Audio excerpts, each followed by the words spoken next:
ఆంధ్రప్రదేశ్ రాష్ట్రంలో మనుగడలో లేదు. మనుగడలో లేనటువంటి ఆ పార్టీకి అధ్యక్షురాలుగా సోదరి వైఎస్ షర్మిల గారు, వారి అభిప్రాయం ఏదైనా వాళ్ళ పార్టీకి సంబంధించి చెప్పచ్చు, కానీ ఇవాళ అధికారంలో ఉన్నటువంటి ప్రభుత్వాన్ని, ఇవాళ పరిపాలన చేస్తున్నటువంటి పాలకులు విమర్శించే విధంగా ఆమె ఇవాళ ప్రకటన చేయడం చాలా దురదృష్టకరం. బాగా మీకు ఏ మతం మీదైనా అభిప్రాయం ఉండొచ్చు, ఆ మతాన్ని గౌరవించండి, ఇతర మతాలను కూడా గౌరవించండి. మీరు నమ్మిన మతాన్ని ప్రేమించండి, ఇతర మతాలని అభిమానించండి. భారతదేశం ఒక సమున్నత శిఖరం. అనేక మతాలు, అనేక కులాలు, అనేక వర్గాలు నివసించేటువంటి అఖండ భారతదేశంలో ఇవాళ ఒక మతాన్ని కించపరిచే విధంగా, ఒక మతాన్ని తప్పు పట్టే విధంగా, ఒక ప్రభుత్వంలో ఉన్న పరిపాలన చేస్తున్నటువంటి రాష్ట్ర ముఖ్యమంత్రిని తోలనాడే విధంగా ఆమె ప్రకటన చేయడం చాలా దురదృష్టకరం, బాధకరం. గతంలో మీ తండ్రి గారు కాంగ్రెస్ పార్టీ అధ్యక్షుడిగా, ఆంధ్రప్రదేశ్ రాష్ట్ర ముఖ్యమంత్రిగా ఉన్నప్పుడు అన్ని మతాలను ప్రేమించారు, అభిమానించారు. హిందూ పండుగల్ని స్వయంగా వెళ్ళి ఆలయాలకు వెళ్ళి పర్యవేక్షించారు. కానీ దురదృష్టం ఏమైందో తెలియదు, కానీ ఇద్దరు బిడ్డలు వాళ్ళ హిందూ మతాన్ని ద్వేషించే విధంగా, హిందూ మతాన్ని పరిపాలన చేసేటువంటి వాళ్ళు, హిందూ మతాన్ని అమలు చేసేటువంటి వాళ్ళని ద్వేషించే విధంగా ఇవాళ వాళ్ళ పలుకులు ఉండడం చాలా బాధ కలిగించింది. 5 సంవత్సరాల కాలం అధికారం ఇచ్చి ఈ దేశంలో, ఈ రాష్ట్రంలో పరిపాలన చేయమని ఆయన కుమారుడిగా వైఎస్ఆర్ కాంగ్రెస్ పార్టీ అధ్యక్షుడిగా ఉన్నటువంటి వ్యక్తికే అధికార పగ్గాలు ఈ రాష్ట్రంలో ప్రజలు ఇస్తే ఒక మతం వాళ్ళే ఇచ్చారు ఆయనకి, ఒక మతం వాళ్ళే ఆయనకి పరిపాలన చేయమని ఓటేశారా, ఒక మతాన్నే ప్రేమించమని ఓటేశారా? కానీ దురదృష్టం, హిందూ ఆలయాల పట్ల నిర్లక్ష్యం, హిందూ ఆలయాల పట్ల హిందువుల మనోభావాన్ని దెబ్బతీసే విధంగా ఆయన పరిపాలన 5 సంవత్సరాలు సాగినటువంటి విషయం మనం గమనించాం. అందుకని 11 స్థానాలకు పరిమితమై ఈ రాష్ట్రంలో ప్రతిపక్ష హోదా కూడా నువ్వు తగవు అనే విధంగా ప్రజా తీర్పు.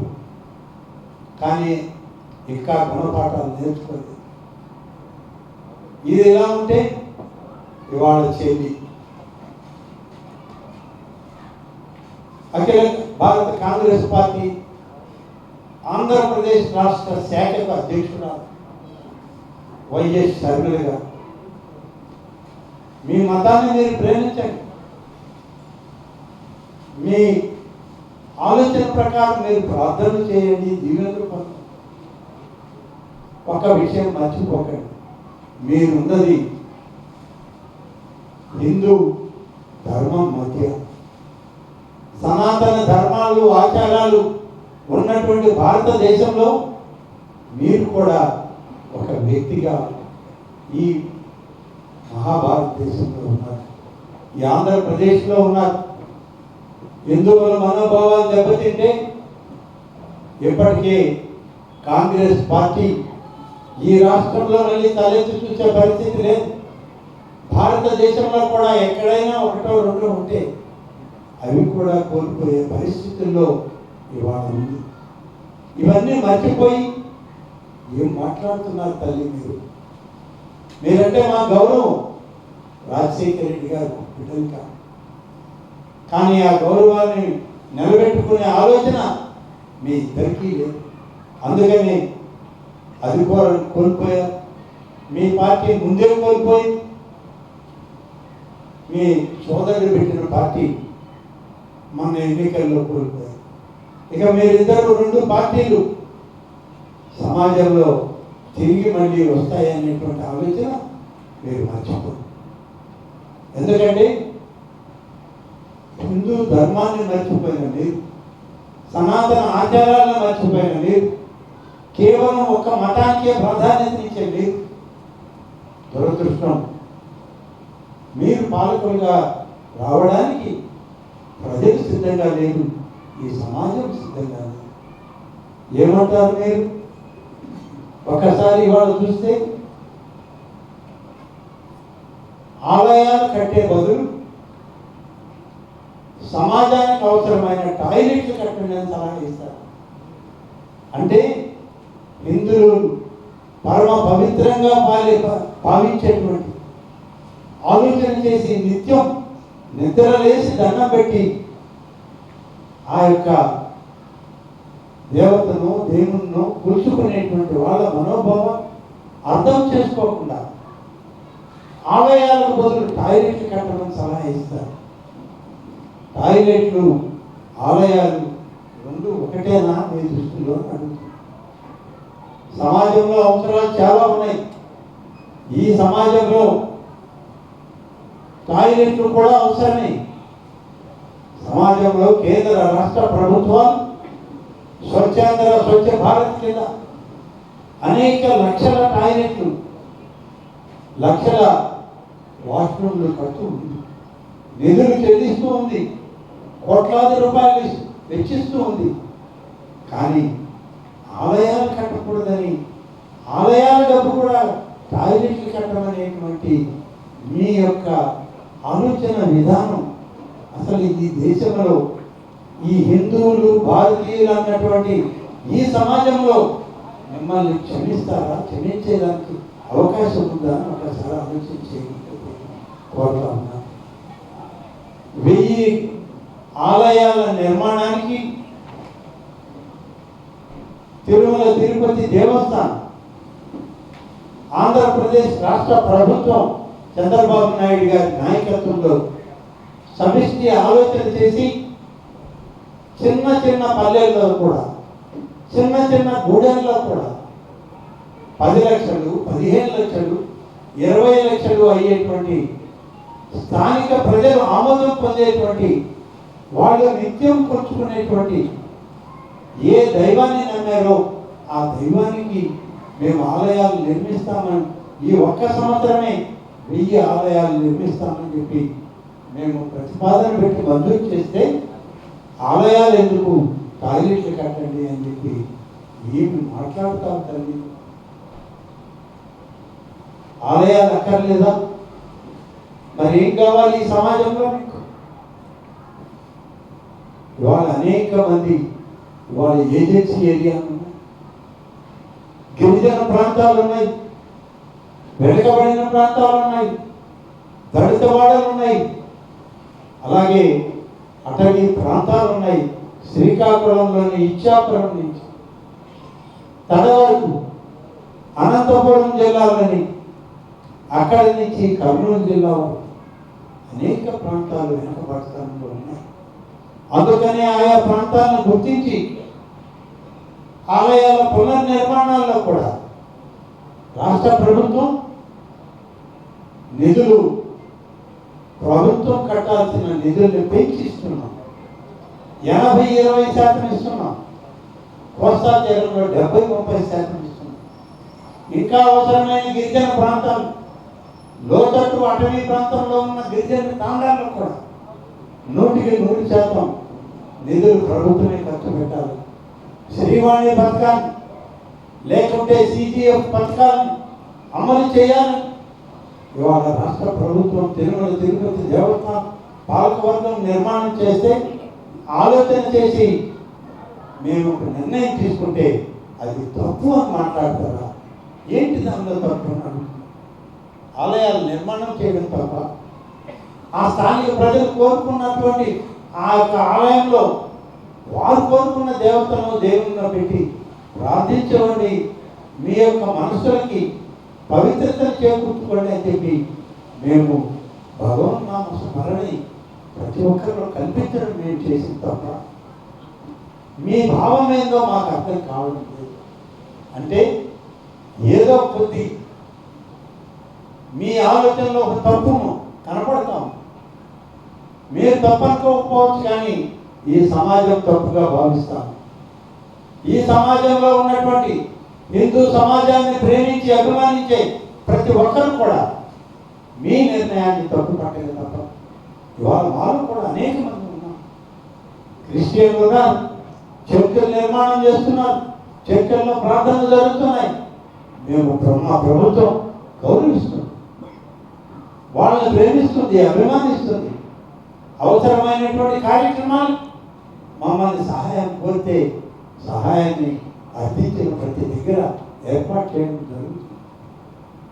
మరి అదేవిధంగా ముస్లిం మైనారిటీలు ఉన్నారు, మసీదులు, దర్గాలు, వాళ్ళకి కావాల్సినటువంటి వాళ్ళకందరికి కూడా ప్రతి నెల మరి జీవన వృత్తికి ఇవాళ నిధులు మంజూరు చేస్తున్నారు.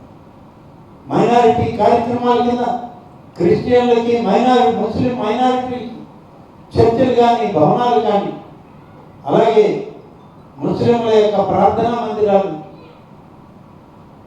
దర్గాలు, మసీదులు నిర్మాణం చేయాలంటే నిధులు మంజూరు చేస్తున్నాం. మరి ఇందులో తప్పని మేము భావించడం లేదు. ఎవరి మతం వారికి, ఎవరి ఆచార వ్యవహారాల వాళ్ళందరినీ గౌరవించాలి, వారిని కూడా అభిమానించాలి. ప్రభుత్వంలో వాళ్ళు భాగస్వాములు అని చెప్పి మేము భావించి ఈ సుపరిపాలనలో అన్ని మతాలు ఒక్కటే అని చెప్పి మా నాయకుడు శ్రీ చంద్రబాబు నాయుడు గారు భావించి ముందడుగు వేస్తూ పరిపాలన ముందుకు తీసుకెళ్తుంటే,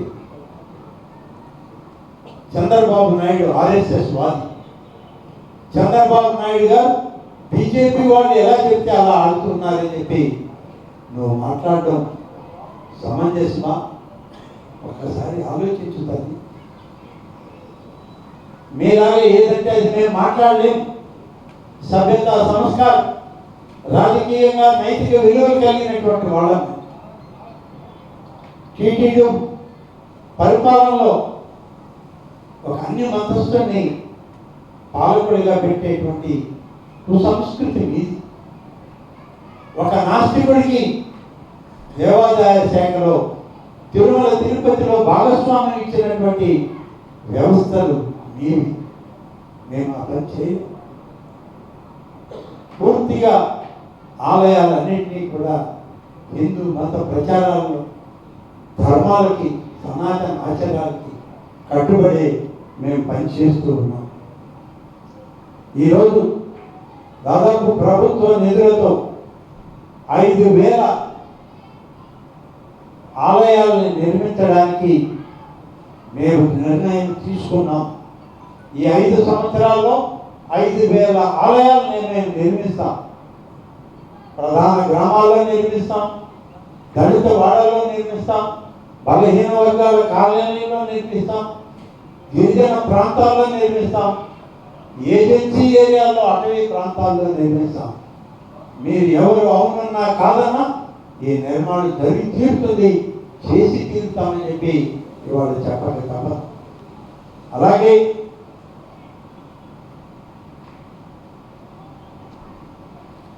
మీరు ఇవాళ ప్రభుత్వానికి సూచనలు చేస్తే ఇటువంటి సూచనలు కాదమ్మా, ఇంకా ఏమైనా మంచి సూచనలు ఇవ్వండి, మంచి సంక్షేమ కార్యక్రమాలు ఇంకా పెంచమని అడగండి, ఇంకా ఎక్కువ చేయమని అడగండి, ఎక్కువ గుళ్ళు కట్టండి, ఎక్కువ చర్చలు కట్టండి, ఎక్కువ మసీదులు కట్టమని చెప్పండి, ప్రభుత్వానికి సూచించండి.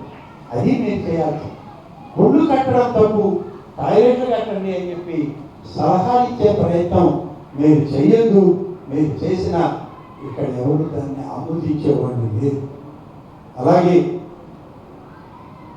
ఇవాళ నిధులు ఎక్కడి నుంచి వస్తున్నాయి?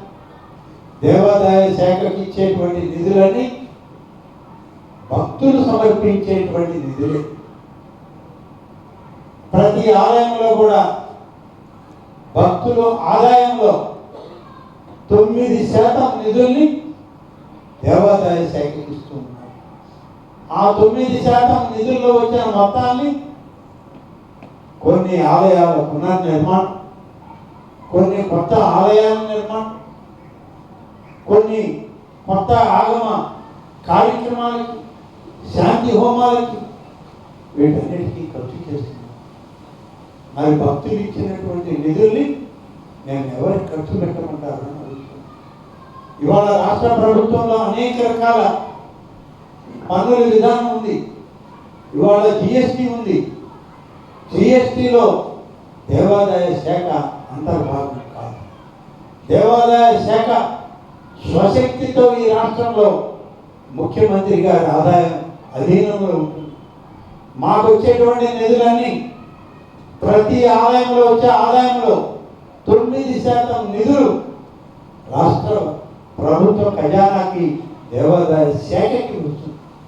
తిరుమల తిరుపతి దేవస్థానం నుంచి కూడా మాకు నిధులు విడుదల అవుతాయి. అక్కడ నిధులు కూడా భక్తులు ఇచ్చేటువంటి నిధులే తప్ప వేరొకటి కాదు. భక్తులు ఇచ్చే నిధులతో మేము హిందూ సాంప్రదాయాలకు కట్టుబడి మేము ఆలయాలు నిర్మిస్తుంటే ఆలయాలకు బదులు టాయిలెట్లు కట్టమనేటువంటి మీ ఉచిత సలహా మేమేమనుకోవాలో మాకు అర్థం కాలేదు. షర్మిలమ్మ ఆలోచించే ఇది తగునా నీకు? అలాగే ఇవాళ దళిత వాడల్లో, గిరిజన ప్రాంతాల్లో మేము ఈ ఆలయాలు నిర్మించబోతున్నాం. నేను ముందే చెప్పాను, 10 లక్షల విలువ, 15 లక్షల విలువ, 20 లక్షల విలువతో ఆలయాలు నిర్మిస్తున్నాం. మీకు వచ్చిన బాధ ఏంటి?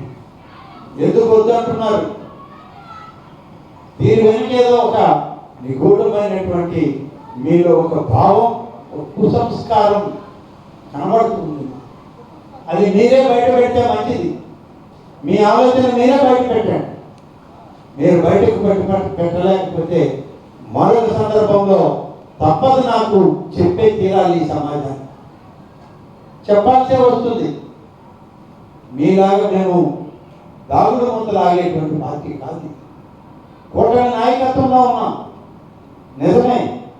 భారతీయ Janata party, Janasena party, Telugu Desam party కలిపి కూటమిగా ఏర్పడ్డాయి.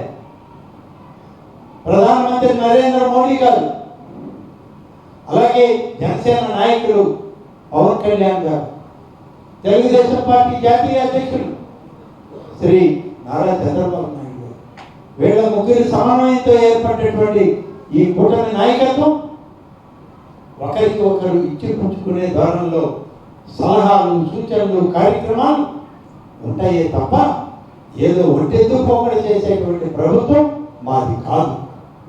ఒంటెద్దు పోకడం, మీ అధినాయకుల ఆలోచనలతో అధికార మార్పిళ్ళు ఇక్కడ జరగవు. ఇక్కడ సమిష్టి నాయకత్వం, సమాజం కోరుకున్నటువంటి పరిపాలన, రాష్ట్ర ప్రభుత్వం కావాలనుకున్నటువంటి సుపరిపాలన అందించే లక్ష్యంగా మా ప్రభుత్వం పరిపాలన చేస్తూ వస్తుంది. కాబట్టి ఇవాళ మేము అన్ని రకాలుగా ఈ కార్యక్రమాలు చేపడుతున్నాం. తిరుమల తిరుపతి దేవస్థానం ఇటీవల పత్రికల్లో చూశారు, మీడియాలో చూశారు, వీడియో క్లిప్పింగ్లు వచ్చాయి. ఎవరు దోచుకున్నారా సొత్తు? రవికుమార్ అనేటువంటి వ్యక్తి హుండీ లెక్క పెడతానని వచ్చి, ఆ వచ్చిన వ్యక్తి పత్రికల సమావేశాల్లో చెప్పకూడనటువంటి ప్రాంతం ఆ మొత్తం అమెరికన్ డాలర్లన్నీ పెట్టుకొని పారిపోతుంటే పట్టుకొని అతని మీద కేసు పెట్టారు. అంతవరకు పర్వాలేదు. తర్వాత ఏమైంది? దాదాపు 300 కోట్ల రూపాయలు ఈ విధంగా అక్రమంగా అతను సంపాదించాడు అని చెప్పి తెలిస్తే ఏమైంది తర్వాత? ఇటీవల శాసన మండలిలో కూడా జవాబు చెప్పాను. నిన్న మొన్న శాసనసభలో వచ్చింది, కానీ జవాబు చెప్పే పరిస్థితి సమయం లేదు.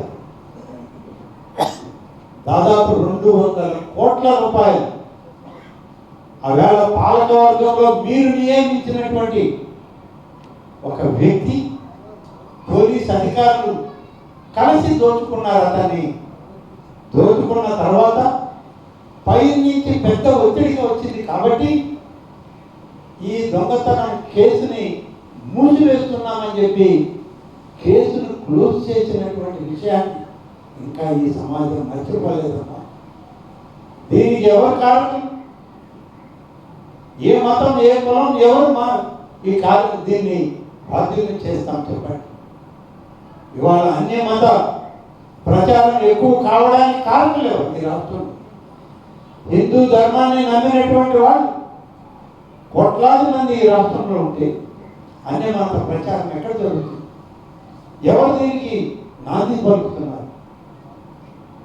అన్య మత ప్రచారానికి అడ్డు వస్తుందని హిందూ ఆలయాల నిర్మాణానికి అడ్డు తగులుతున్నారు అందరూ. ఇది ధర్మమా?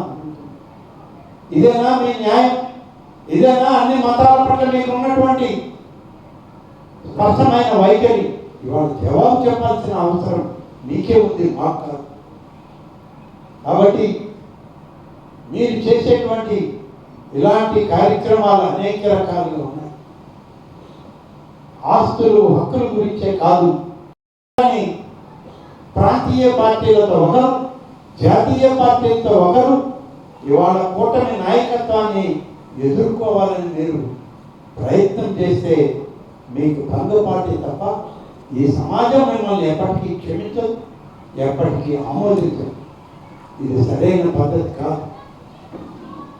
కాబట్టి ఇవాళ శర్మిల గారు కాంగ్రెస్ పార్టీ అధ్యక్షురాలు, ఇది కాంగ్రెస్ పార్టీ విధానమా లేకుంటే శర్మిల గారి వ్యక్తిగత విధానమా చెప్పాల్సినటువంటి అవసరం కూడా. ఆలయాలు కట్టద్దు, టాయిలెట్లు కట్టండి అని ప్రభుత్వానికి సూచించింది అఖిల భారత కాంగ్రెస్ పార్టీ విధానమా చెప్పాలి. అలాగే లేదా ఇది వ్యక్తిగతంగా ఆ పార్టీ అధ్యక్షురాలు శర్మిల గారి విధానమా, అది కూడా మీరే చెప్పండి. మీ పార్టీ విధానం అయితే మరి చెప్పండి. మీ పార్టీ ఇన్ఛార్జీలు, లేకుంటే ఏఐసిసి సభ్యులు, లేకుంటే అఖిల భారత కాంగ్రెస్ పార్టీలో మీకున్నటువంటి నాయకులు చెప్పండి జవాబు. లేదా మీ వ్యక్తిగత అభిప్రాయం అయితే చెప్పండి. అప్పుడు కాంగ్రెస్ పార్టీకి అధ్యక్షురాలుగా తగచ్చా తగరా అనేది కాంగ్రెస్ పార్టీ కార్యకర్తలు కూడా ఉన్న కొద్దో గొప్ప కార్యకర్తలైనా దాని మీద ఒక నిర్ణయం చేస్తారు. ఏంటి యొక్క విచిత్రమైన ధోరణి, ఇంత వికృతమైనటువంటి ఆలోచన విధానం, ఈ ధోరణి ఈ సమాజానికి చెడు చేస్తుందే తప్ప మంచి చేయదు. కాబట్టి అన్న ఒక మార్గం, చెల్లి ఇంకొక మార్గం, ఒకరు జాతీయ పార్టీ, ఒకరు ప్రాంతీయ పార్టీ, అందరూ కలిసి కూటమిని ఇవాళ ఎదుర్కొనే ప్రయత్నం చేస్తే కూటమి ముందు ఉన్నటువంటి ఒక పటిష్టమైన ఆలోచన విధానం, రాజకీయ విధానం, అలాగే రాజ్యాంగబద్ధమైనటువంటి విధానాల్లో మీరు కొట్టుకుపోక తప్పదు. మీకు ఇప్పటికే నౌకలు చెల్లాయి, ఇక మీద పుట్టగతులు ఉండే పరిస్థితి ఆంధ్రప్రదేశ్ రాష్ట్రంలో మీకైతే లేదు అని చెప్పి తెలియజేస్తూ, ఇది మంచి విధానాలు కాదు. పూర్తిగా శర్మిల గారి స్టేట్మెంట్ని నేను ఇవాళ ఖండిస్తూ, హిందూ ఆచారాలకి, సనాతన ధర్మాలకు కట్టుబడినటువంటి దేవాదాయ శాఖ మంత్రిగా ఆంధ్రప్రదేశ్ రాష్ట్ర ప్రభుత్వం నుంచి ఖండిస్తా ఉన్నానని చెప్పి సందర్భంగా తెలియజేస్తున్నాను. ధన్యవాదాలు.